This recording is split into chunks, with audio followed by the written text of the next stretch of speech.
if you only know how to behave, you're just a domesticated house cat or a lap dog. You have to push beyond the persona, and that's what the integration of the shadow does from the Jungian perspective. It's like to pull that monster that's being edited out of you, to pull that back in and to allow that to reveal itself within your increasingly sophisticated way of being. And then you're not just a persona. You can't escape from your persona unless you can say no.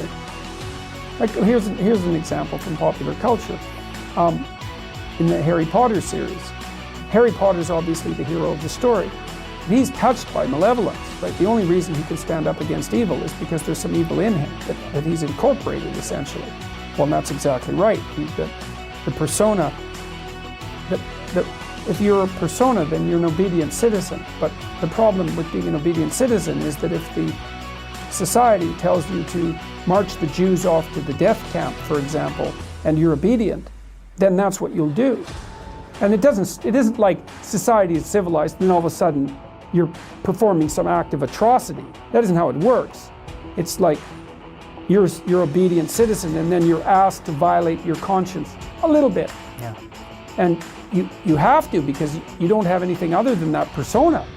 And that's obedience. And so a little more obedience is demanded. You say, okay, well, and then you're a little bent, because the society is becoming a little bent. And then you're a little weaker. Then you're asked to violate your conscience a little bit more, and you think, well, there's a little less of me and the pressure's on a little more, and I could have said no before, but I didn't. So you say yes again, then you say yes again, and then you have a society where 1/3 of the population is informing on the other 2/3. It's hell. It's like, well, so how do you say no? Well, that's the shadow. It's like, and the reason that the video I did about Bill C-16 and its compelled speech provisions went viral was because I said no. I didn't say it casually. What I meant was, there isn't anything that you can do to me that I can imagine that will force me to utter the words that you want me to utter. Nothing. And I meant it. And when I made the video, I think people could actually tell that I meant it. And so I took this abstract problem and made it concrete. I said, no, that's not happening.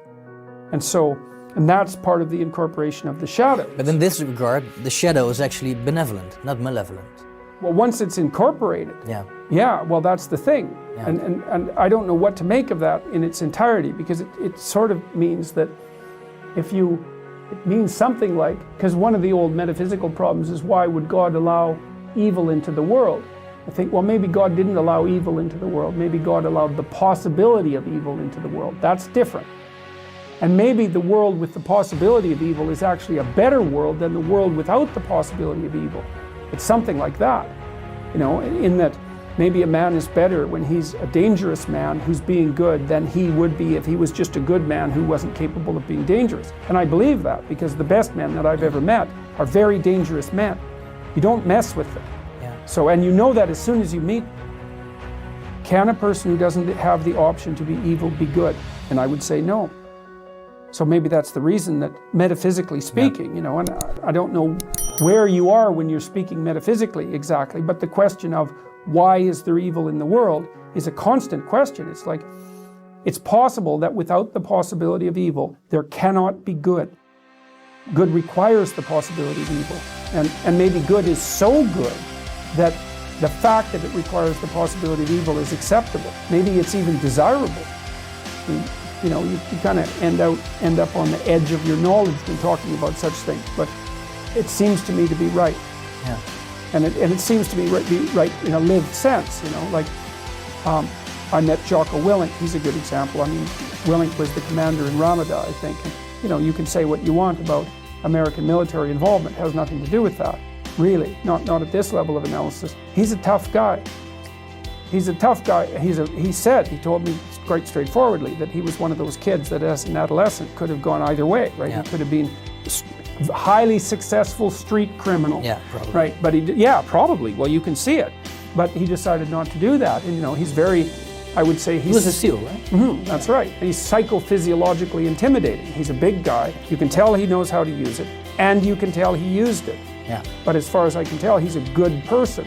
And that's all of that capacity for mayhem is part of what makes him a good person. And people know that. That's why they're listening to him. And like I said, the other people I've met the men I've met who are good men, they're all like that. They're all dangerous. They're all dangerous. Yeah. Have they all been not good men before? Or is that not part of becoming a good man? I would say they've certainly all done things that well, you know, adolescents break rules, right? And healthy adolescents break rules. And so then the question is, well, how extreme does the rule breaking become? Well, it would vary from person to person, but I would say that most of them, not all of them, but most of them were more on the end of the rule breaking spectrum, right? They broke more rules than normal, but they clued in, you know, and decided, explored that, and then decided, no, that's better than cowardice. It's better than weakness, but it's not as good as what's good. Well, and one of the most amazing things that I discovered this year, or stumbled upon, was I was puzzling over a line in the New Testament, which I've always been curious about because it never sat right with me. The meek shall inherit the earth. So I was, as I said before, if you go online, Bible Hub, I think it's called, Bible Hub. It's really good for this because it contains a collection of commentaries, so you can look at a verse. And, right? You can look at a verse and know the translations, multiple translations, and multiple commentators. So each verse is taken apart by many, many people. And I found out that the word meek